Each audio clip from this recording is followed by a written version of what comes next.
Assalamualaikum warahmatullahi wabarakatuh. Shalom Om Swastiastu, Namo Buddhaya, salam kebajikan dan salam sejahtera untuk kita semua. Yang kami hormati, Kak Deborah Aprianita selaku founder Soko Financial. Yang kami hormati juga Mas Edward Kristianto yang selaku pembicara pada pagi hari ini. Dan yang kami banggakan, seluruh Sobat Soko yang telah berkenan hadir meramaikan acara pagi hari ini. Sebelumnya, izinkan aku memperkenalkan diri terlebih dahulu. Aku Naufal, selaku Master of Ceremony yang akan memandu jalannya acara dari awal hingga akhir. Aku dan atas nama panitia mengucapkan selamat datang di webinar Soko Financial dengan tema mengenal investasi cryptocurrency sebagai investasi masa depan bagi Gen Z. Selanjutnya kepada Mas Edward, waktu dan layarnya kami persilahkan. Oke, baik.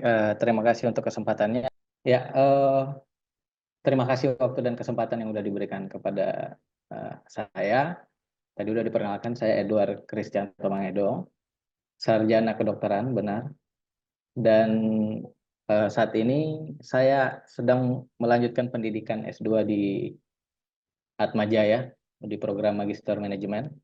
Dan di dunia cryptocurrency sebenarnya saya sudah mulai terjun dari 2017, tapi mulai aktif itu sekitar 4 tahun atau 5 tahun yang lalu. Ya, oke, next.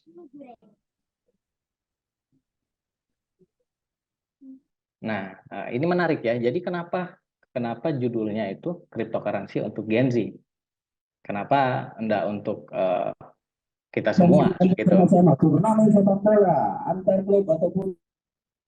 Oke.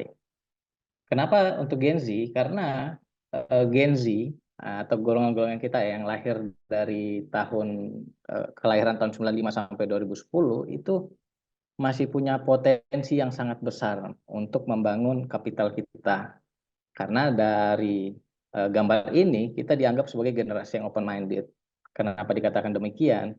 Karena kita merupakan generasi yang sudah mendapatkan banyak teknologi, kemajuan teknologi, sehingga informasi lebih cepat sampai ke kita, sehingga makanya kita dikatakan generasi yang open minded. Termasuk kenapa kripto itu menurutku adalah keputusan yang tepat untuk diadopsi oleh Gen Z, karena kita masih muda dan masih punya banyak waktu untuk meningkatkan kapital kita ke depannya. Oke, next. Nah, kenapa harus kripto? Kenapa enggak saham? Kenapa enggak reksadana? Dan kenapa enggak SBN atau surat berharga negara? Nah, ini terlihat ya teman-teman, kalau kita lihat dari slide ini, data per Februari tahun 2022 dari Bapepti, ini menunjukkan bahwa investor kripto itu bahkan mengungguli investor-investor dari pasar modal Indonesia yang berada di angka 12,4 juta investor, dan sampai saat ini pasti akan mengalami kenaikan secara terus-menerus. Dan kenapa kripto? Karena ini nanti berkaitan dengan namanya volatilitas yang dimiliki oleh cryptocurrency. Tapi dari data ini kita bisa melihat bahwa kripto saat ini di Indonesia sudah mulai diadopsi, sehingga teman-teman yang mungkin baru mengenal atau pernah mendengar tapi tidak terlalu memahami bisa mendapatkan ilmu ataupun pengetahuan yang lebih dari webinar kali ini. Next. Nah, sebelum masuk ke materi kriptonya, teman-teman harus memahami tujuan kita berinvestasi dan apa kaitannya dengan inflasi. Jadi teman-teman, untuk berinvestasi itu kita tidak serta-merta untuk mendapatkan return. Kita harus tahu return seperti apa yang harus kita dapatkan. Nah, sebenarnya motif utama dari investasi adalah untuk menjaga nilai aset kita itu tidak mengalami penurunan. Dari apa? Dari yang namanya inflasi. Jadi inflasi itu merupakan momok yang menakutkan sebenarnya bagi aset-aset kita. Karena bila terjadi inflasi, maka itu akan berdampak pada penurunan nilai dari aset-aset yang kita miliki. Oleh karena itu, sebenarnya yang paling tepat adalah kita memilih aset investasi yang nilainya sama atau tidak, atau bahkan lebih tinggi daripada tingkat inflasi.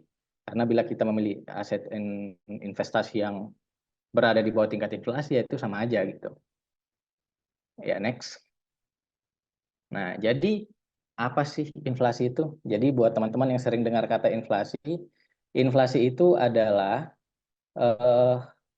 kenaikan harga secara menyeluruh ya. Kenaikan harga baik itu barang maupun jasa. Tapi yang terjadi saat ini, tingkat inflasi yang ada di Indonesia itu sebenarnya tidak menggambarkan keadaan inflasi yang ada saat ini. Ini aku kasih lihat dari slide ini, inflasi beras tahun 2023. Kalau teman-teman bisa cermati dari Januari hingga Desember 2023, beras di tingkat perdagangan besar atau grosir itu mengalami kenaikan bahkan lebih dari 10%. Ya, lebih dari 10%. Ingat baik-baik teman-teman, lebih dari 10%. Coba kita next. Nah, next lagi.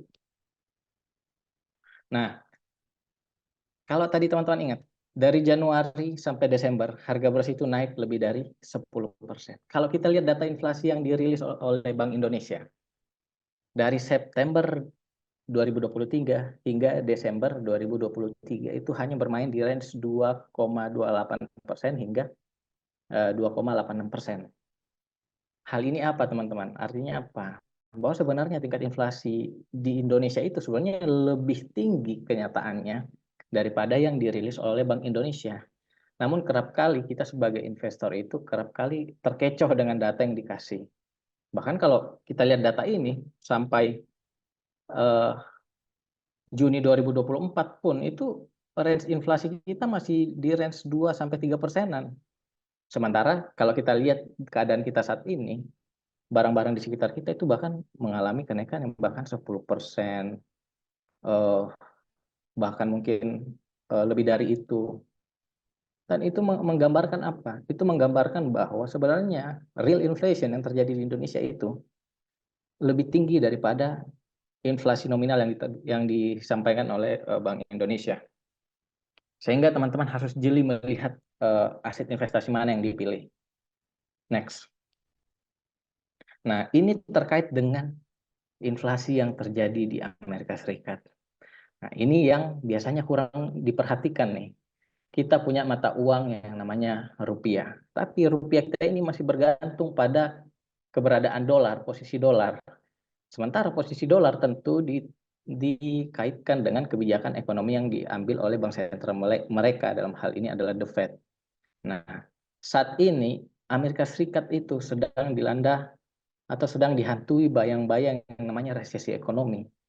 Hal ini akan membuat The Fed mengambil kebijakan untuk menguatkan mata uang mereka, menekan inflasi yang nantinya secara tidak langsung berdampak pada posisi rupiah saat ini.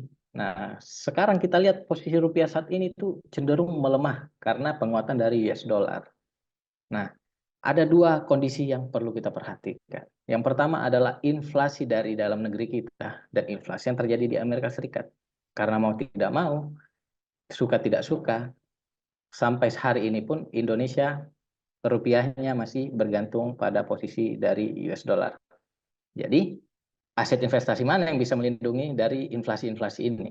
Nah, aku pribadi memilih cryptocurrency seperti itu. Kenapa? Karena nanti kita akan lihat. Oke, next. Nah, ini adalah chart perkembangan harga dari US dollar terhadap rupiah. Yang seperti yang aku sampaikan, bahkan dari Mei 2023 hingga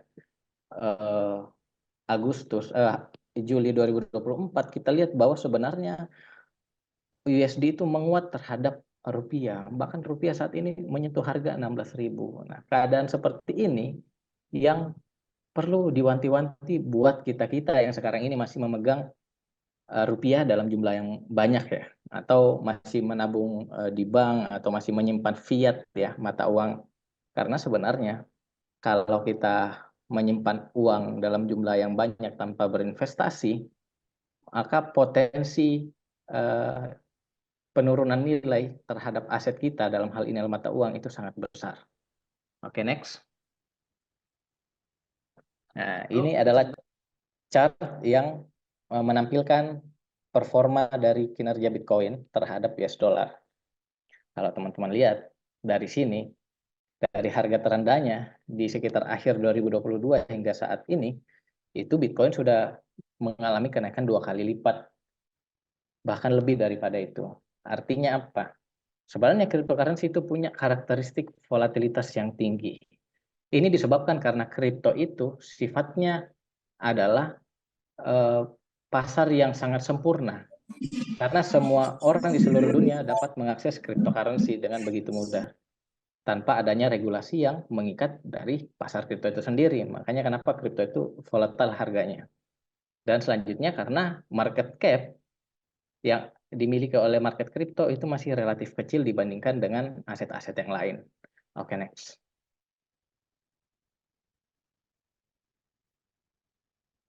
Oke, bisa next.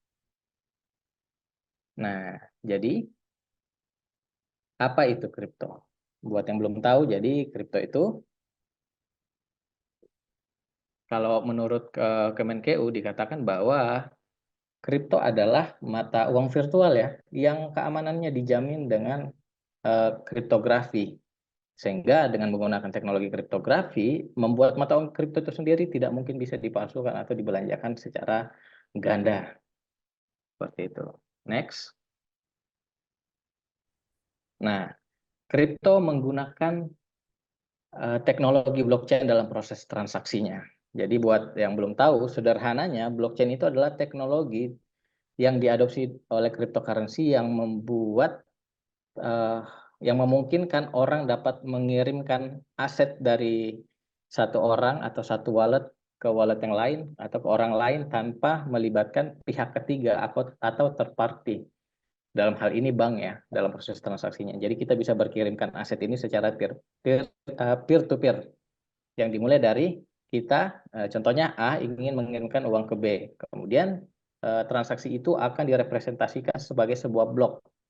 Nah, transaksi ini akan divalidasikan oleh orang-orang di seluruh dunia. Kalau Bitcoin dalam hal ini adalah miners atau penambang Bitcoin, yang nanti mereka akan memvalidasikan transaksi yang terjadi. Nah, transaksi yang sudah valid akan dimasukkan ke dalam blok-blok yang saling berkaitan dan akan sampai kepada tujuannya, yaitu si B itu sendiri. Jadi sifatnya seperti rantai yang selalu berkesinambungan. Dan di mana posisi transaksi ini divalidasi oleh miners-miners Bitcoin dalam hal ini yang tersebar di seluruh dunia. Makanya kenapa dikatakan kripto itu sebenarnya desentralisasi. Karena kalau misalnya komputer di negara A mati, masih ada komputer di negara B dan lain sebagainya. Itulah keunikan dari cryptocurrency dengan menggunakan teknologi blockchain. Oke, next. Nah, kapan munculnya cryptocurrency? Nah, ini menarik ya. Jadi ada yang bilang kripto itu adalah masa depan dari sistem keuangan saat ini. Dan itu tidak salah, karena memang pada dasarnya cryptocurrency itu muncul karena kasus krisis keuangan tahun 2028 atau krisis finansial ya, krisis perbankan tahun 2008. Kalau yang belum tahu, pada saat 2008 itu terjadi krisis perbankan yang diakibatkan oleh ada namanya subprime mortgage, yaitu kredit KPR-nya di Amerika Serikat. Jadi pada tahun 2002 sampai 2025 itu terjadi peningkatan kredit untuk KPR di Amerika Serikat yang disebut subprime mortgage.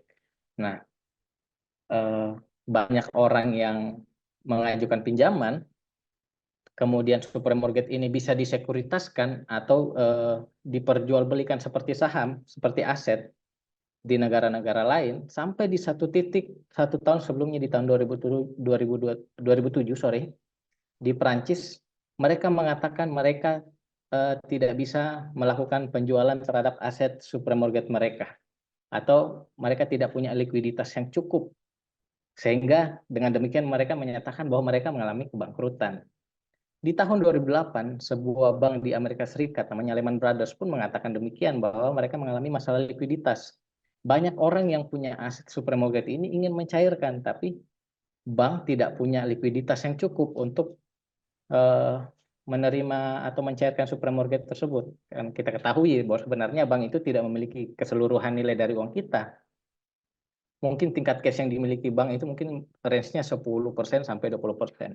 Tapi dalam keadaan orang yang banyak ingin menarik duit di waktu yang bersamaan, ya justru bank itu tidak punya uang yang cukup untuk membayar itu atau melakukan transaksi itu yang berakibat pada kebangkrutan. Nah, masalahnya apa? Pada tahun 2008, supermarket itu tadi yang aku katakan, diperdagangkan secara internasional. Semua negara mulai mengeluhkan bahwa bank-bank mereka tidak mampu melakukan likuidasi terhadap supermarket. Artinya, akhirnya terjadilah krisis finansial atau krisis perbankan pada tahun 2008. Keadaan ini menjadi motif buat Satoshi Nakamoto.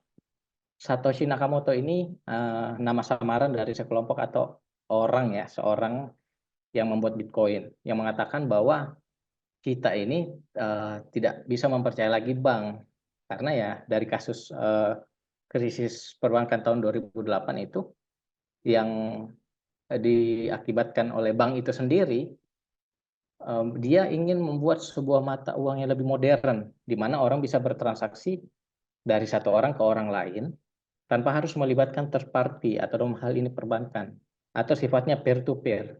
Maka dibuatlah yang namanya Bitcoin saat itu tahun 2008. Nah, Satoshi Nakamoto juga bilang kalau Bitcoin ini adalah mata uang kripto dengan menggunakan teknologi blockchain yang sifatnya transparan. Kenapa bisa dikatakan transparan? Next. Nah, karena semua orang bisa melihat transaksi yang terjadi dalam blockchain itu sendiri. Ini adalah tampilan dari Blockchain Explorer yang aku screenshot, kemudian aku tampilkan di sini.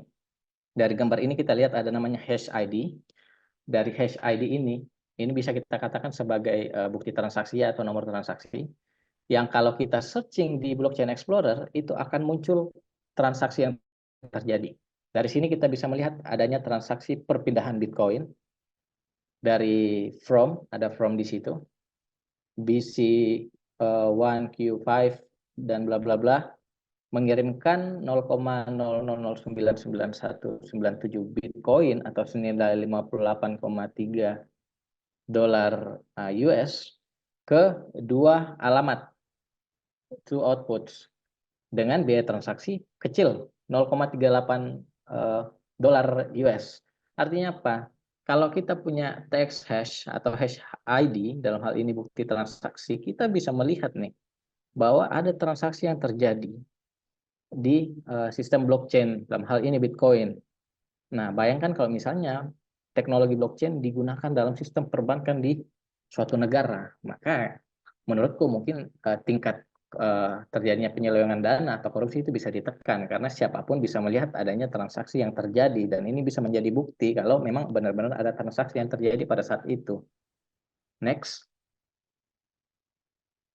Nah, tadi kita udah melihat sebenarnya kripto itu adalah aset yang sifatnya transparan, bisa menjadi currency ataupun aset untuk investasi. Tapi kan di Indonesia kita tidak bisa mengatakan bahwa kripto itu sebagai alat pembayaran karena di negara kita masih dikatakan rupiah adalah salah satunya alat pembayaran yang sah. Nah, dari slide ini kita lihat aset market cap. Nah, ini potensi selanjutnya yang ada pada kripto. Teman-teman harus ketahui bahwa Bitcoin itu adalah aset dengan market cap paling besar di pasar kripto. Tapi kalau Bitcoin dibandingkan dengan aset lain, baik itu saham maupun logam mulia dalam hal ini emas, Bitcoin itu berada di posisi 10. Nah, dengan market cap 1,168 triliun US dollar saat gambar ini saya ambil, kalau kita bandingkan dengan yang di peringkat pertama yaitu emas berada di 15.972 triliun US dollar. Kalau kita bandingkan, ini bahkan market cap-nya 10 kali lebih banyak emas daripada Bitcoin. Dan teman-teman harus ketahui, market cap yang sudah besar itu membutuhkan banyak uang untuk menggerakkan harganya. Dibanding market cap yang kecil, itu membutuhkan lebih sedikit uang untuk menggerakkan harganya. Jadi kalau dilihat dari potensi pergerakan atau kenaikan yang berkali-kali lipat, sebenarnya Bitcoin lebih berpotensi daripada emas. Kalau teman-teman lihat, bahkan Bitcoin pun market cap-nya masih jauh lebih rendah daripada Apple, Microsoft, Nvidia, Google, Amazon, Saudi Aramco, dan juga silver serta saham Facebook atau Meta Platform. Nah, dari sini kita lihat potensi Bitcoin untuk mengalami kenaikan yang berkali-kali lipat itu sebenarnya masih ada. Seperti itu teman-teman. Next. Nah, selanjutnya alasan lain kenapa kita perlu mempertimbangkan kripto. Tadi kita udah lihat dari teknologi yang diadopsi, kemudian dari segi market cap. Sekarang kita lihat bahwa adopsi kripto itu sebenarnya sudah mulai masif terjadi, bahkan diadopsi besar-besaran. Yang pertama, tentu kripto dianggap sebagai store of value. Beberapa orang menganggap bahwa kripto, khususnya Bitcoin, itu adalah emas digital. Jadi mereka menyimpan emas sebagai store of value atau safe haven mereka dibandingkan emas. Contohnya yang rajin membeli Bitcoin itu perusahaan besar namanya MicroStrategy.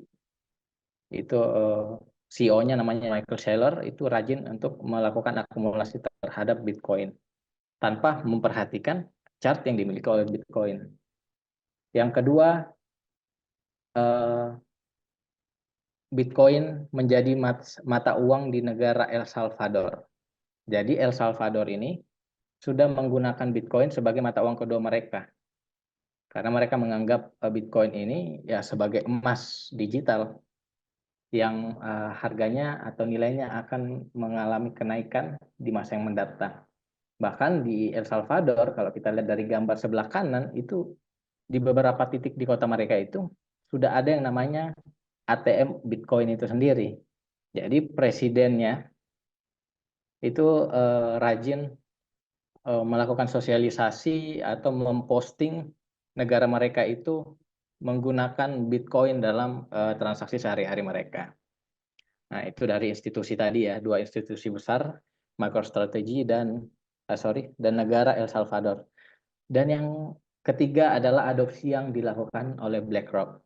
Buat teman-teman yang mungkin sudah mengetahui bahwa BlackRock ini adalah manajer investasi dengan aset pengelolaan paling besar di dunia, itu sudah menggunakan Ethereum, blockchain Ethereum untuk membuat platform tokenisasi. Sehingga ini menjadi berita yang bullish untuk Ethereum itu sendiri dan juga kripto pada umumnya. BlackRock juga mengajukan ETF atau kalau di Indonesia namanya reksadana untuk Bitcoin. Jadi ya saat ini pun kripto itu sudah mulai dilakukan adopsi yang besar-besaran oleh institusi maupun negara. Bahkan di negara kita sendiri pun sebenarnya sudah mengadopsi teknologi-teknologi kripto atau teknologi blockchain. Next.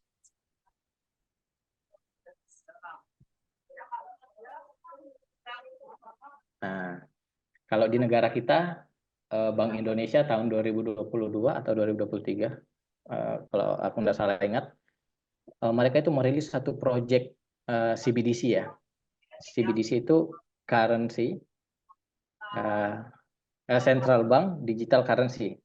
Jadi uang kita, rupiah itu ingin digitalisasikan gitu dengan menggunakan dengan menggunakan teknologi blockchain, di mana proyek ini disebut dengan Project Garuda. Tapi perkembangannya sampai saat ini pun belum ada update terbaru dari proyek Garuda Bank Indonesia ini terkait digitalisasi rupiah atau CBDC. Nantinya dengan demikian kita tahu bahwa rupiah nanti kalau benar-benar jadi CBDC, maka adanya transparansi yang terjadi dari penggunaan nilai rupiah kita. Jadi mungkin saja ya Bank Indonesia bisa melacak penggunaan dana APBN ataupun dari kita sendiri sehingga tingkat kriminalitas akibat penyelewengan dana itu bisa ditekan, harapannya begitu kata Gubernur Bank Indonesia. Oke, next. Nah, ini adalah tampilan dari coinmarketcap.com. Jadi sebenarnya buat teman-teman yang belum tahu, kripto itu tidak hanya Bitcoin saja. Bahkan sampai hari ini itu ada sekitar 2,4 juta kripto yang sudah ada di seluruh dunia, yang sudah listing di coinmarketcap.com.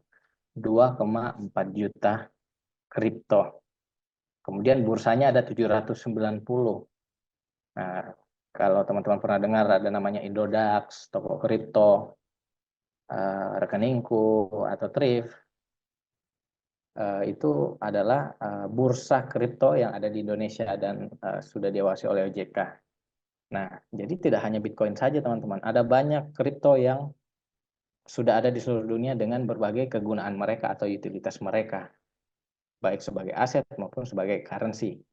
Ini adalah tampilan dari coinmarketcap.com, teman-teman bisa akses sendiri. Oke, next. Nah, jadi kalau kita sering dengar nih, ada namanya koin kripto. Terus mungkin kita dengar ada namanya token kripto. Jadi koin dan token itu sebenarnya berbeda, teman-teman. Kripto itu dibagi berdasarkan konsensusnya ya, dibagi menjadi dua. Ada proof of work, ada proof of stake. Ini berdasarkan konsensus keamanannya. Proof of work artinya kripto itu dihasilkan dari proses penambangan atau mining. Contohnya apa? Yang paling terkenal tentunya Bitcoin dan Litecoin. Kemudian ada proof of stake, yang dimana konsensus keamanannya ini dari proses staking untuk mengamankan jaringannya. Yang terkenal saat ini Solana dan Ethereum. Ethereum pun sebelumnya adalah proof of work, harus ditambang, harus di mining untuk mendapatkan Ethereum. Sekarang sudah bisa di staking, baru dapat imbal hasil Ethereum. Koin, dikatakan koin itu untuk project blockchain layer 1. Project blockchain layer 1, jadi layer 1 itu adalah blockchain yang dimana akan menjadi tempat hidupnya ekosistem kripto yang lain. Kalau misalnya teman-teman pernah dengar ada meme coin dulu namanya Shiba Inu, wah itu sangat hype dulu. Itu bukan koin, tapi token. Shiba Inu itu adalah token kripto yang berdiri di atas Ethereum. Itu kalah sama. Oke, jadi Shiba Inu itu berdiri di atas Ethereum. Kemudian saat ini ada namanya Wave, ada Bong, itu token semua. Di mana kedua token ini berdiri di atas Solana sebagai layer satunya. Jadi yang disebut koin itu ya layer 1, Solana, Ethereum, Bitcoin, Cardano, dan lain sebagainya. Sedangkan token itu ya selain dari layer 1. Dan kegunaan dari kripto itu ada berbagai macam ya. Tapi secara garis besar itu dibagi menjadi dua. Ada token utilitas, ada governance token. Nah, token utilitas itu artinya dipakai di ekosistemnya. Contoh, untuk melakukan staking misal, itu token utilitas. Kenapa melakukan deposito di lending and borrowing protocol, itu namanya token utilitas. Atau token governance yang satunya. Biasanya token governance ini dilakukan untuk pemungutan suara. Jadi besarnya suara kita itu ditentukan berapa banyak kripto tertentu yang kita peroleh. Contohnya protokol AV ingin membuat suatu perkembangan teknologi mereka, perubahan dari protokol mereka mengambil keputusannya secara voting, bukan dari developernya tapi voting dari komunitas. Nah, orang-orang akan memvoting itu dari proposal yang mereka ajukan. Siapa yang paling banyak memegang token ETH, dia yang punya suara paling besar dan berpengaruh. Ya kurang lebih seperti saham lah kalau RUPS ya. Kemudian ada namanya stablecoin token nih. Jadi stablecoin token ini biasanya di backup itu di backup berdasarkan real asset. Contohnya ada token yang untuk di backup oleh fiat, makanya disebut USDT. Ada yang di backup oleh emas, yang biasanya porsinya 1:1 harganya. Oke, next. Nah, jadi kripto itu ada banyak tuh. Ada yang untuk DeFi, Decentralized Finance, seperti lending and borrowing protocol yang terjadi secara otomatis. Kemudian kita bisa farming liquidity provider. Kalau di perbankan itu namanya deposito ya, kurang lebih gitu. Jadi kita memberikan aset kita untuk didepositkan, nanti kita dapat bunganya. Nah, bisa juga melakukan DEX, Decentralized Exchange, seperti itu. Next. Nah, kemudian ada yang untuk gaming. Jadi kalau gaming, uniknya di kripto ini Misalnya kita, contohnya ada game namanya Axie Infinity ya. Kita kayak game Ninja Saga dulu. Kalau kita menang gamenya, dapat kripto. Dan kriptonya bisa kita jual jadi duit. Makanya namanya play to earn. Kita main game, dapat uang secara nyata. Atau model Harvest Moon itu udah banyak tuh di crypto space. Kita bertanam, kita jual, kita dapat token, tokennya bisa kita jual ke rupiah. Kemudian untuk define seperti misalnya kita mau rendering editing kita, tapi kita tidak punya GPU yang kuat, kita bisa menyewa GPU orang lain. Nah, itu teknologi yang diadopsi oleh kripto. Nah, sebagai penyewa kita dapatkan kripto sebagai bayarannya, kemudian AI, dan tentu RWA. Ini terkait dengan real asset yang ditokenisasikan. Misal kita punya apartemen, ditokenisasikan. Bisa seperti itu. Dan nilainya sama. Next. Nah, dari sini kita melihat bahwa sebenarnya kripto itu tidak hanya sekedar membeli dan menyimpan, tapi bisa banyak hal yang kita bisa lakukan dengan kripto. Sehingga ini semoga dari pertemuan pertama ini, teman-teman bisa sedikit memiliki gambaran, oh ternyata kripto itu tidak hanya membeli dan menjual. Oh, kripto itu bukanlah investasi bodong, seperti itu. Dan aku punya satu quote saya yang menurutku ini penting banget. Kripto itu masih awal. Crypto assets are still early and we are still young. Kripto ini masih sangat early dan kita masih muda. Maka teman-teman yang termasuk Gen Z, coba untuk belajar kembali aset kripto ini. Barangkali sesuai dengan profil risiko dan tujuan investasi dari teman-teman. Nah, sekian dari aku. Terima kasih untuk kesempatan yang sudah diberikan. Oke, ini Mas Edward udah selesai ya untuk penyampaian materi ya? Oke, terima kasih banyak. Satu kata kalau dari aku, insightful. Jadi materi yang telah disampaikan sama Mas Edward tadi benar-benar memperkaya wawasan kita tentang bagaimana cryptocurrency.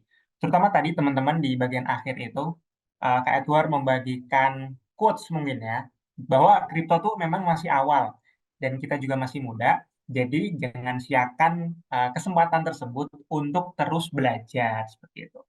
Nah, semoga materi yang tadi telah diberikan sama Mas Edward, yang mungkin juga teman-teman catat, itu bisa kalian terapkan untuk nanti kalian mau belajar investasi dan juga belajar tentang cryptocurrency lainnya. Oke, aku mau ngajak lagi untuk Sobat Soko yang nggak mau ketinggalan kesempatan untuk mendapatkan voucher kelas gratis senilai 300.000 dari Cakap untuk membuat Instastory sekreatif mungkin dan jangan lupa tag @soko financial ya. Gitu. Nah, karena tadi udah sesi materi, Sobat Soko pastinya punya beberapa pertanyaan yang muncul nih setelah mendengarkan penjelasan dari Kak Edward. Pas banget, setelah ini akan aku buka sesi Q&A. Terus gimana sih Kak Noval sistem Q&A-nya? Kayak biasa aja teman-teman. Teman-teman bisa raise hand dan yang namanya aku sebut bisa on mic, memperkenalkan dirinya, baru habis itu ngasih pertanyaannya. Atau opsi lainnya, teman-teman yang masih berhalangan untuk on mic bisa naruh pertanyaannya di kolom chat Zoom. Oke. Nah, tunggu dulu nih teman-teman. Di sesi Q&A ini kita juga akan memberikan apresiasi kepada 5 penanya terbaik untuk juga bisa mendapatkan kesempatan mendapatkan voucher gratis dari Cakap. Menarik banget nggak sih teman-teman? Oke, buruan langsung disiapin pertanyaan-pertanyaan terbaiknya ya. Untuk sesi pertama ini, aku buka dulu bagi 3 penanya pertama. Boleh bagi teman-teman yang mau bertanya bisa raise hand, monggo.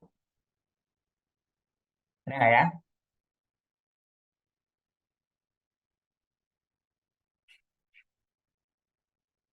Teman-teman, udah ditungguin sama Mas Edward, ini udah siap menjawab keingintahuan. Oke, ada Kak Jonathan S. dan juga Kak RD Gilang. Boleh dari Mas Jonathan dulu, bisa kalau bisa on mic dan memberikan pertanyaan.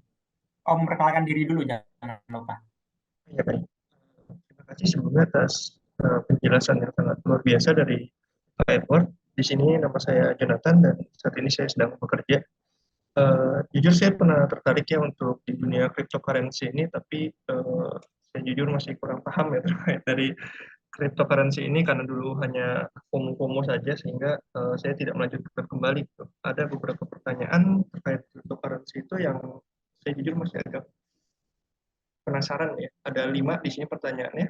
Yang pertama, bagaimana kita untuk bagi pemula untuk misalnya melakukan satu analisa dalam kripto, di mana di kripto itu sendiri kan beda dengan saham ya, di mana kalau saham mungkin ada laporan keuangan, kita bisa melakukan analisa fundamental, tapi di kripto itu tidak ada gitu. Itu pertanyaan pertama saya. Mungkin mau dijawab dulu atau saya sebutkan semua pertanyaannya dulu dari Bapak. Oke, baik. Mungkin saya langsung jawab dulu ya. Iya, baik. Ya, oke, menarik ini pertanyaannya terkait dengan fundamental dari cryptocurrency. Kalau di saham kita belajar yang namanya kalau fundamental ya dari analisa laporan keuangan, baik itu solvabilitas, profitabilitas, likuiditas dan lain sebagainya. Tapi kalau di kripto memang agak sedikit berbeda. Tapi dari segi fundamental kripto itu namanya kan sudah mengusung yang namanya teknologi blockchain. Kita bisa melakukan analisa fundamental itu terkait dengan teknologi terbaru, update terbaru. Mungkin agak sedikit berbeda. Jadi lebih sedikit teknis. Seperti misalnya Ethereum membuat teknologi baru. Jadi mungkin dari proof of stake jadi Ethereum 2.0. Tingkat bunganya dinaikin. Jadi otomatis banyak orang yang ingin membeli Ethereum. Misalnya gitu. Kemudian contoh lainnya ada mainnet. Misalnya Project A, contohnya Solana. Solana merupakan blockchain yang sering padam dia teknologinya. Saat ini sudah jarang sekali terjadi pemadaman dari jaringan Solana. Karena mereka mungkin ada update jaringan dan itu mereka biasa laporkan di sosial media mereka seperti di X atau di Twitter ya. Jadi memang untuk fundamental kripto itu lebih mengarah kepada faktor teknis. Atau misalnya bisa juga yang non teknis. Contohnya mereka ada namanya unlock token. Mereka membuka, jadi token yang mereka miliki, mereka sebarkan ke pasar. Kalau mereka memperbanyak supply ke pasar tanpa ada yang permintaan, justru harga akan jatuh. Kalau kita ingat namanya teori permintaan penawaran, supply and demand, ya, itu bisa menjadi salah satu fundamental yang penting juga, atau namanya tokenomics. Suatu project itu kan misalnya bikin kripto contohnya, aku bikin project A sebanyak 10 juta kripto. Itu akan kubagi-bagi tuh. Nah, namanya tokenomic. Kita bisa analisa. Oh, untuk komunitas 1%, oh untuk developer besar nih 40%. Dalam pikiran kita kalau suatu tim memegang token dalam jumlah banyak, itu potensi terjadinya rug pull itu besar menurut aku. Kecuali kalau memang timnya itu sudah kredibilitasnya itu udah tidak diragukan lagi. Nah, jadi sebenarnya untuk analisa fundamental dari kripto itu banyak hal yang bisa kita lakukan. Paling sederhananya kita lihat mereka ada update apa. Kemudian dari sisi timnya mereka timnya dari mana aja yang bisa kita analisis. Kalau timnya itu berasal dari dulu dia kerja di Google, dulu dia kerja di Amazon, wah itu jadi nilai plus tuh. Kemudian kita lihat tokenomiknya. Oh ini bagus nih, banyak untuk komunitas gitu. Apalagi kan sekarang musimnya, kalau teman-teman sering dengar ada airdrop begitu tuh. Nah biasanya kalau persenan untuk komunitas, untuk airdrop itu banyak, itu biasanya proyeknya bagus. Oh kripto ini layer 1, setara dengan Solana, Ethereum, Cardano dan sebagainya. Oh biasanya itu bagus. Oh kripto ini mampu menyelesaikan 1 juta transaksi dalam 1 detik. Oh ini lebih bagus daripada Solana nih. Oh ini lebih bagus daripada Ethereum. Kemudian biaya transaksinya jauh lebih murah. Misalnya 0,01 dolar dibandingkan dengan Bitcoin jauh lebih murah.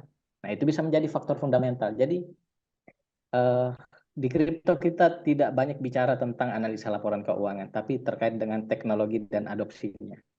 Seperti itu, Mas. Baik, terima kasih sebelumnya untuk jawabannya. Ya.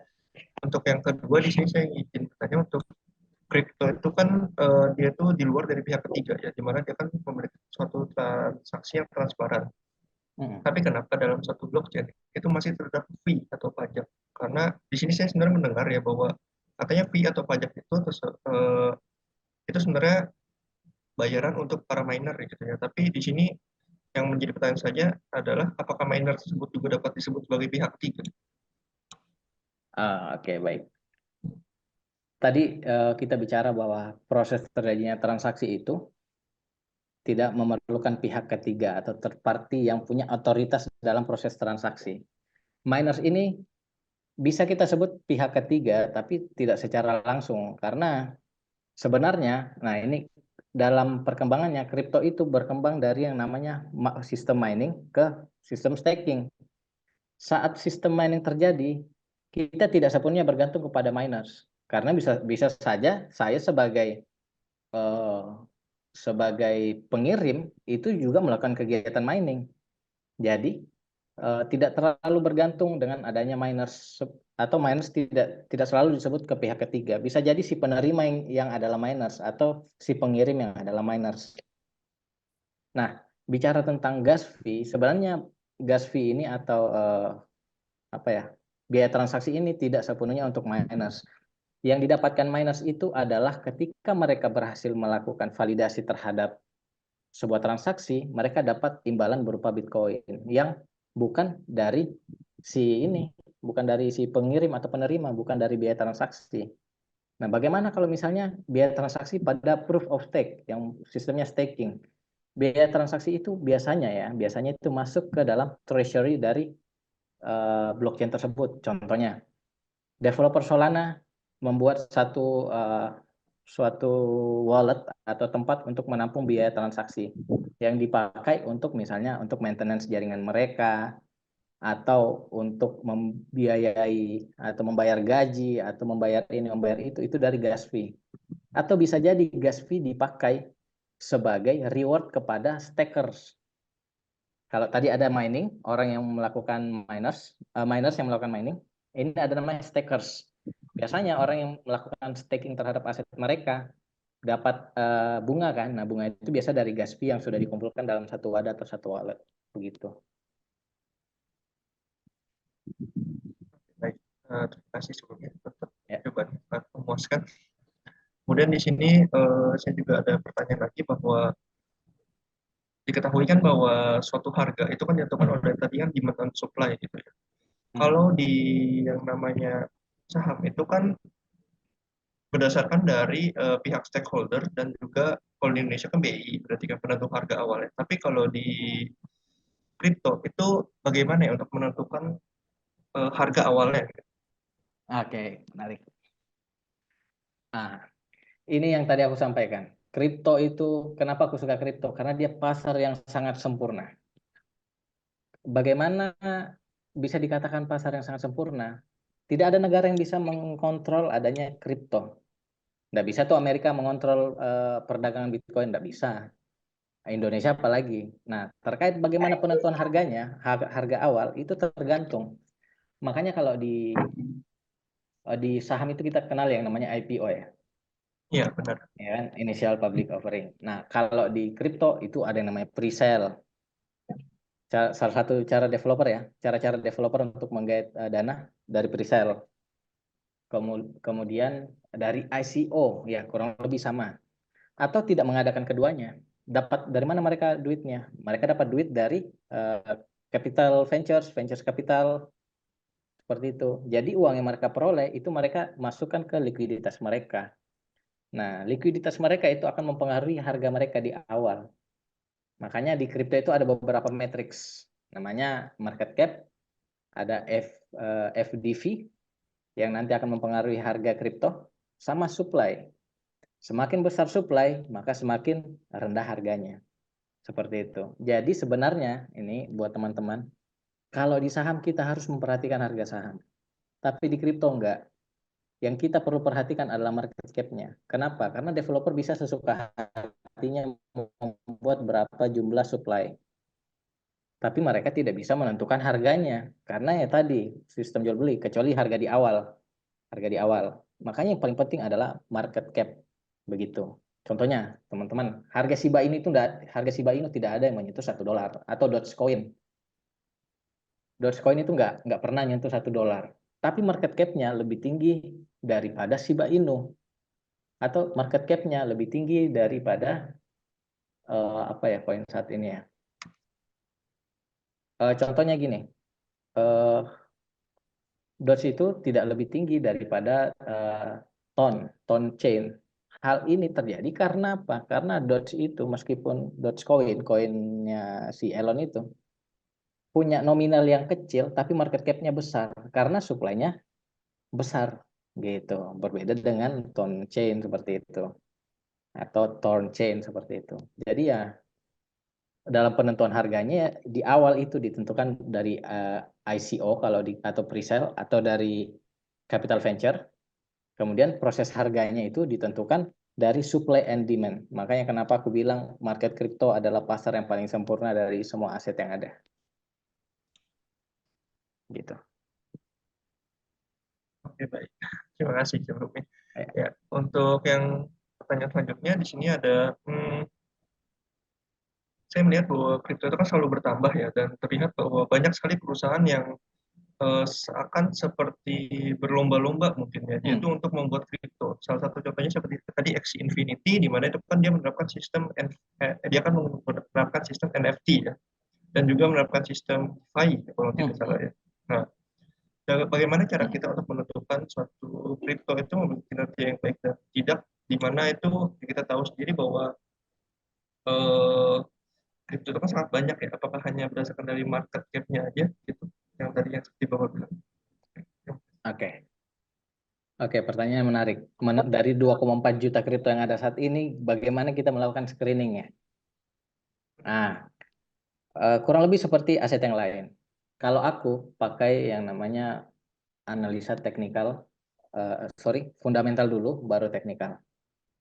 Fundamental itu banyak tadi yang udah aku beberapa kali jelasin. Kalau teknikal kan yang tarik garis-garis support resisten itu sebenarnya nggak terlalu penting kalau kita investor jangka panjang. Terkait dengan screening dari aspek fundamental. Kalau aku di pasar kripto itu kan tadi di slide itu ada banyak sektor-sektornya tuh. Ada sektor DeFi, ada sektor gaming, ada sektor metaverse, ada DePine, ada AI, ada RWA. Sorry. Nah, dari banyak sektor itu biasanya aku ambil market cap yang paling besar. Contohnya atau enggak 10 market cap 10 kripto dalam sektor itu dengan market cap yang paling besar. Contohnya di sektor AI, tahun 2024 ini aku bisa bilang adalah tahun AI. Semua kripto dari sektor AI mengalami kenaikan. Nah, dari AI itu kan ada banyak tuh. Ada banyak, ada Render, ada WorldCoin, ada Singularity, ada Fetch, dan lain sebagainya. Aku biasanya pakai coinmarketcap.com. Aku lihat di sektor AI, peringkat 1 sampai 10-nya itu apa aja. Habis itu aku lihat, oh udah dapat nih listnya. Terus aku bandingin nih. Oh ini market cap-nya udah terlalu besar nih kalau dibandingkan dengan ini. Kemudian aku baca websitenya. Oh teknologinya ini. Jadi dia marketplace, AI tapi bidang marketplace. Oh ini AI bidang misalnya machine learning gitu. Kayak ChatGPT. Setelah aku bandingkan, oh teknologi ini yang bagus menurut analis aku. Apalagi selanjutnya aku lihat token unlock. Oh, ke depan ini mereka ada token unlock nih, ada penyebaran supply ke pasar besar-besaran. Aku biasanya menghindari yang itu. Nah, jadi setelah dapatkan mungkin sekitar 1 sampai 2, nah itu yang aku beli. Dan biasanya aku kalau misalnya lebih agresif, aku pilih market cap yang masih 100 juta US dollar. Minimal 100 juta US dollar. Karena aku bandingkan dengan market cap dari kompetitornya di sektor yang sama. Oh ini 1 billion nih. Jadi potensi ini ke sini ya paling enggak 2 kali 3 kali masih bisa sanggup menurut aku gitu. Jadi begitu cara aku screening bertahap. Semuanya itu pakai coinmarketcap.com. Semua di situ udah terlengkap menurut aku dan sangat membantu sekali. Jadi dari 2,4 juta kripto itu bisa terscreening dengan baik. Dengan kita melihat apa sentimen di pasar saat ini, dengan melihat berita, oh AI. Kan sepanjang tahun ngobrolinnya AI itu kripto tuh. Oh ini berarti yang paling laku nih. Gitu. Oke, baik. Untuk pertanyaan yang terakhir itu sebenarnya tadi sudah terjawab di pertanyaan nomor 2 sebenarnya yang untuk sistem stacking itu. Oh, oke. Jadi dari saya cukup sangat memuaskan untuk jawabannya. Terima kasih banyak. Oke, terima kasih. Oke, terima kasih banyak untuk Mas Jonathan tadi udah ngasih pertanyaan yang sangat komprehensif ya. Ini mungkin Mas Jonathan bisa kali habis ini jadi speaker ya untuk pembicara acara Soto selanjutnya. Oke, sebelumnya mungkin untuk Mas Edward, kayaknya karena keterbatasan waktu ya, nanti untuk pertanyaannya bisa ditampung-tampung dulu aja, baru setelah itu dijawab, biar kayaknya mungkin ada 2 atau 3 pertanyaan yang bisa dijawab langsung gitu kali ya. Gimana Mas Edward? Aman ya? Aman, aman. Oke. Untuk pertanyaan kedua, ini aku prioritasin dulu ya teman-teman untuk dari yang raise hand dulu, boleh dari Kak Gilang memperkenalkan dirinya, habis itu ngasih tahu pertanyaannya. Halo kemana teman-teman, kalian nama aku Gilang Febrian dan aku berumur 18 tahun. Dan pertanyaanku mengenai kripto, kripto itu sebenarnya marketnya kan untuk anak muda ya.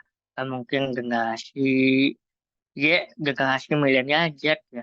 Tapi pertanyaanku adalah kripto ini tuh diuntukkan kepada Genji yang apa seperti apa nih? Apakah yang punya penghasilan tetap, apakah yang punya passive income atau yang penghasilannya tidak tetap gitu? Dan apa saja sih yang di apa ya? Maksudnya tidak disarankan invest di kripto bagi orang yang nggak disarankan untuk invest di kripto itu siapa saja sih? Apakah orang yang tidak punya penghasilan tetap yang tadi aku katakan? Ya, itu aja pertanyaannya. Terima kasih.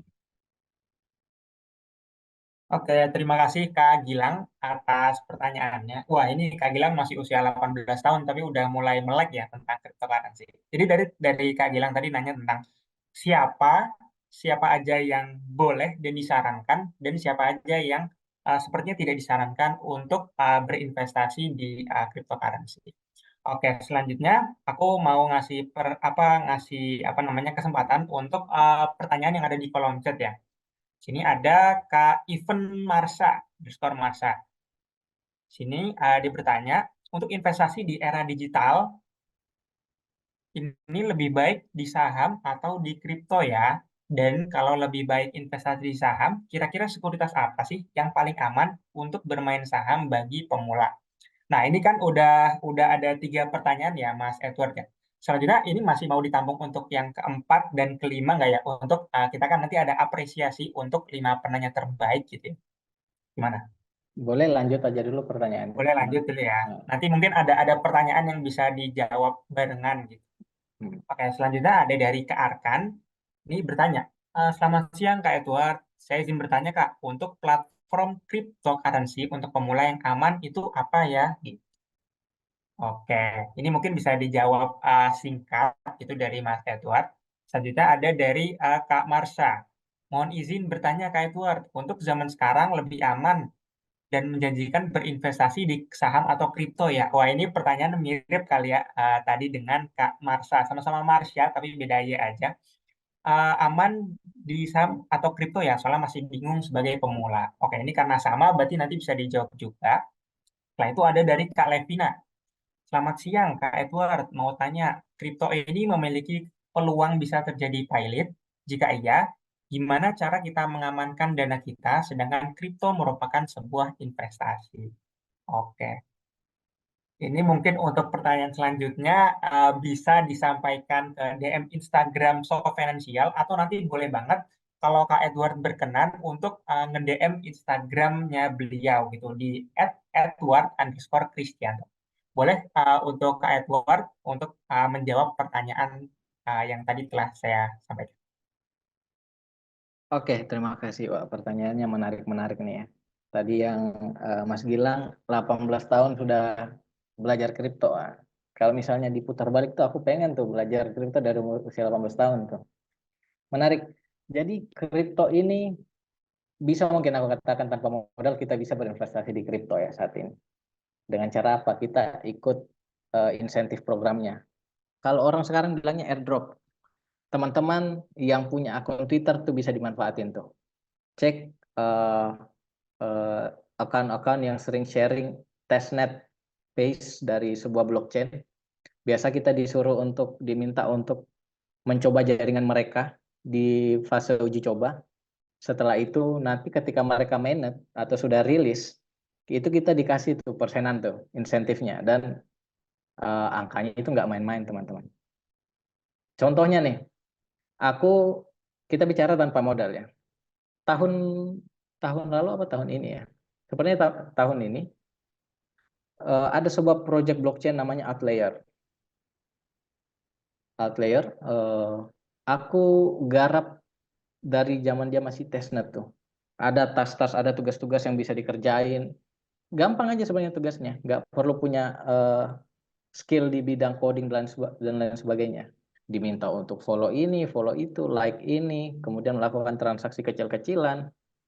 Aku ikuti beberapa tugasnya, dan saat mereka rilis itu lumayan tuh. Aku bahkan bisa dapat 3-4 juta tanpa modal, pure tanpa modal untuk mengerjain testnet itu. Itu dari satu project, belum dari project yang lain. Makanya airdrop ini pun dianggap sebagai pekerjaan baru nih di sektor kripto.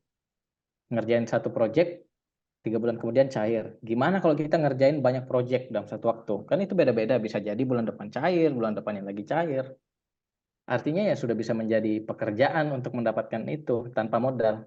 Terus sebenarnya modal minimal untuk masuk ke kripto itu nggak perlu besar-besar ya. Bahkan di platform Indodax itu, kalau nggak salah minimal 10.000 atau 20.000 itu kita udah bisa beli aset kripto tuh.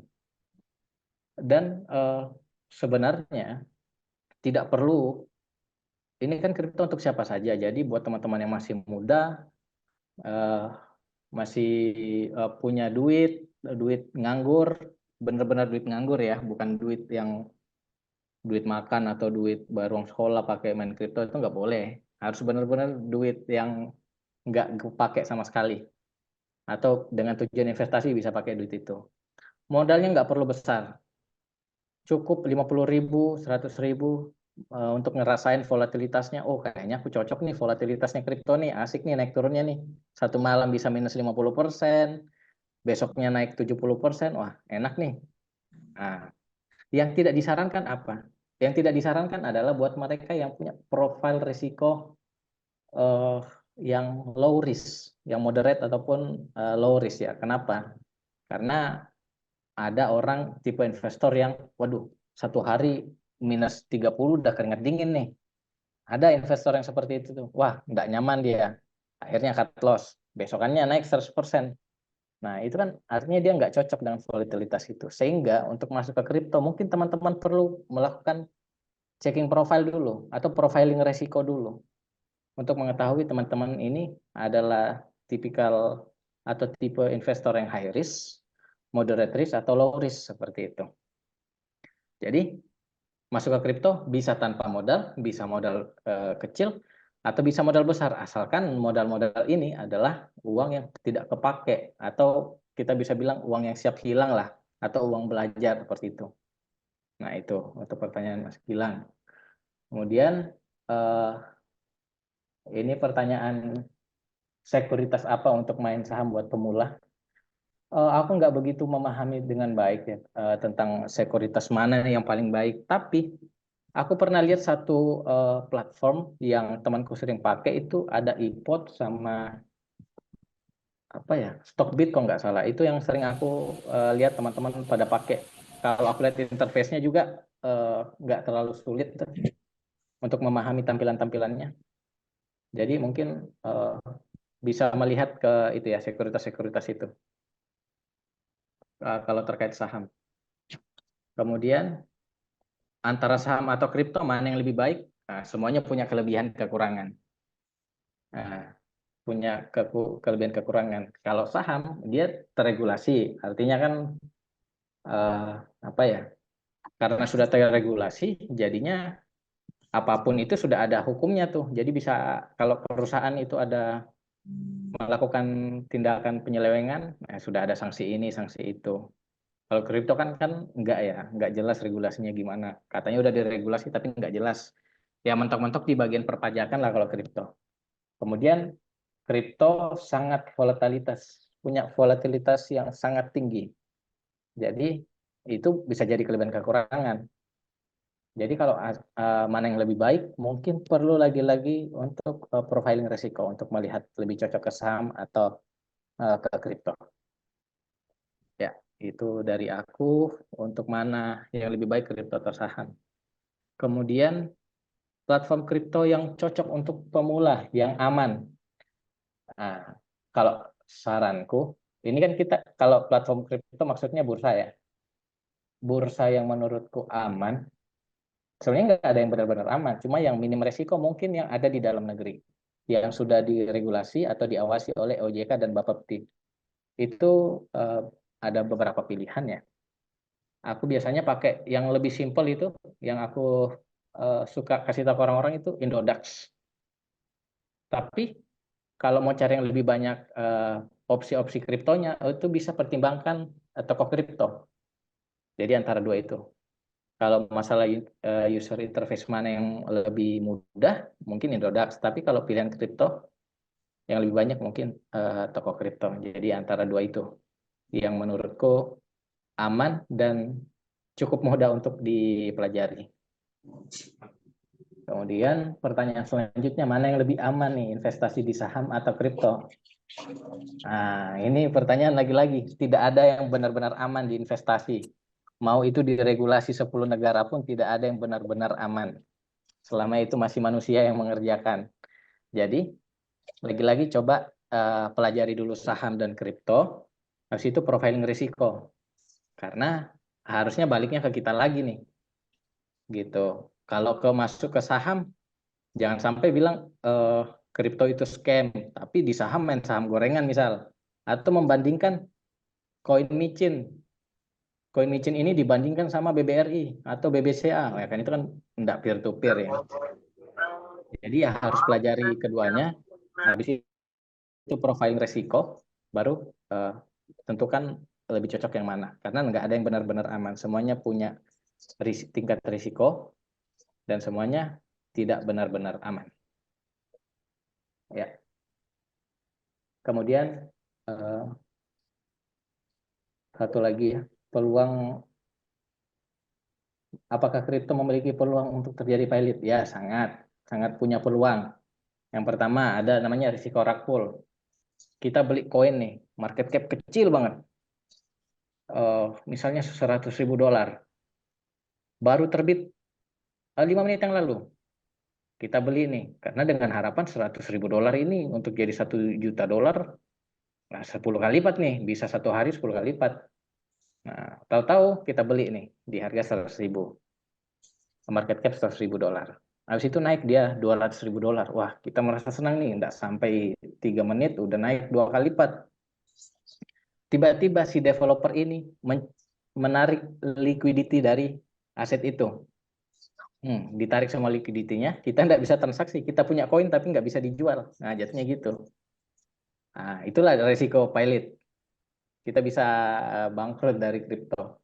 Jadi, kripto itu punya peluang bangkrut sangat besar sekali. Tapi punya peluang untung. Jadi ya high risk high return lah.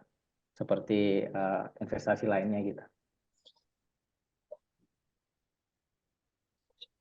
Bagaimana cara mengamankan dana kita? Maksudnya mengamankan dana ini mungkin strateginya mungkin kalau baru pemula terus mau masuk ke kripto, baru ilmunya merasa cukup, mungkin beli Bitcoin dulu atau Ethereum dulu. Dua aset yang sudah terbukti melewati beberapa fase bear market dan masih menjadi kebutuhan banyak orang, mungkin dua itu kali untuk lebih ke arah safe di sektor kripto ya. Nah, berhubung waktunya udah mulai siang nih teman-teman, untuk sesi Q&A sepertinya aku cukupkan sampai di sini. Dan tadi untuk teman-teman yang pertanyaannya belum bisa terjawab, kami ucapkan mohon maaf. Dan kalau misalnya masih ada pertanyaan lain, bisa menyampaikan ke DM Instagram di @sokofinancial atau mengunjungi akun Instagramnya Kak Edward, seperti itu. Nah, sebelum kita mau ke acara selanjutnya, dari Kak Edward, mungkin apakah ada closing statement atau kalimat penutup nih yang ingin disampaikan kepada Sobat Soko? Gimana, Oke, Mas Edward? ya aku punya mungkin sedikit apa ya, mau sharing dikit aja. Kalau kita investasi itu kita harus belajar, bukan FOMO. Terus kalau kita rugi di satu investasi bukan berarti investasi itu scam. Mungkin kita yang tidak bisa mengendalikan diri atau money management kita kurang baik. Sehingga sebelum berinvestasi harus kenali dulu apa yang kita ingin investasikan. Karena yang namanya uang, kita harus pikir dua kali untuk meletakkan atau mempercayakan uang itu ke satu aset. Seperti itu. Jadi harus lebih banyak membaca dan banyak belajar sebelum berinvestasi. Oke, terima kasih banyak Mas Edward. Nah, teman-teman ya, kalau kalian mau belajar tentang cryptocurrency dan mungkin keuangan modern lainnya, itu jangan berdasarkan FOMO, teman-teman. Jadi kalian tuh benar-benar punya komitmen atau kemauan untuk belajar. Jadi biar semua pengetahuan dan ininya bisa terserap dengan baik. Oke, terima kasih Mas Edward. Nah, teman-teman, seperti yang udah disampaikan tadi, barusan banget nih, aku nyimpen nama-nama kategori penanya terbaik pada pagi hari ini. Nah, teman-teman pada penasaran nggak sih? Kalau gitu, boleh dong aku minta tolong panitia untuk nge-share 5 nama penanya terbaik. Boleh panitia di-share? Oke, kelima penanya terbaik pada pagi hari ini jatuh kepada pertama ada Kak Jonathan, Justin Mir Ihsan, Kak RD Gilang Febrian Al-Rasyad, Kak Atala Ahmad, dan juga Kak Via. Nah, jadi untuk tadi pertanyaan dari Kak Justin, Kak Atala, dan juga Kak Via ini memang belum terjawab, tapi kami melihat bahwa pertanyaannya itu sangat bagus gitu ya. Bukan berarti pertanyaan yang lainnya nggak bagus, tapi kita punya pertimbangan-pertimbangan lain dari sisi substansinya, seperti itu. Nah, untuk penanya terbaik, bisa menghubungi Kak Sally di nomor yang tertera untuk nanti akan dikirimkan voucher cakapnya. Selamat kepada para penanya-penanya terbaik kita pagi hari ini yang telah mendapatkan hadiah voucher kelas gratis dari Cakap senilai 300.000. Nah, untuk teman-teman yang belum beruntung, jangan berkecil hati ya, karena kan uh, selain voucher, kita juga dapat banyak insight tentang cryptocurrency seperti itu. Aku doain semoga teman-teman dimudahkan rezekinya. Amin. Nah, pengumuman sesi Q&A tadi juga sekaligus mengakhiri sesi penyampaian materi untuk acara pagi hari ini. Semoga segala insight, sesi diskusi, dan semua informasi yang telah disampaikan dalam webinar ini bisa membantu Sobat Soko, terutama nih untuk teman-teman yang mau investasi ke dunia cryptocurrency. Asal ingat teman-teman, jangan FOMO ya. Aku mau ngajak Sobat-Sobat Soko untuk mantengin atau mengunjungi akun-akun sosial media Soko Financial. Kita ada di YouTube, di LinkedIn, dan juga di IG sih terutama. Dan biar teman-teman juga nggak ketinggalan informasi dan acara-acara seputar literasi finansial. Aku selaku MC mewakili seluruh panitia yang bertugas mengucapkan terima kasih sebesar-besarnya kepada seluruh pihak yang telah terlibat. Dan juga kami memohon maaf apabila ada kekurangan maupun kesalahan baik kata dan perbuatan yang kurang berkenan. Saya Naufal, pamit undur diri. Wassalamualaikum warahmatullahi wabarakatuh. Shalom, Om Swastiastu, Namo Buddhaya, salam kebajikan. Sampai jumpa teman-teman. Terima kasih atas antusias dan keseruannya.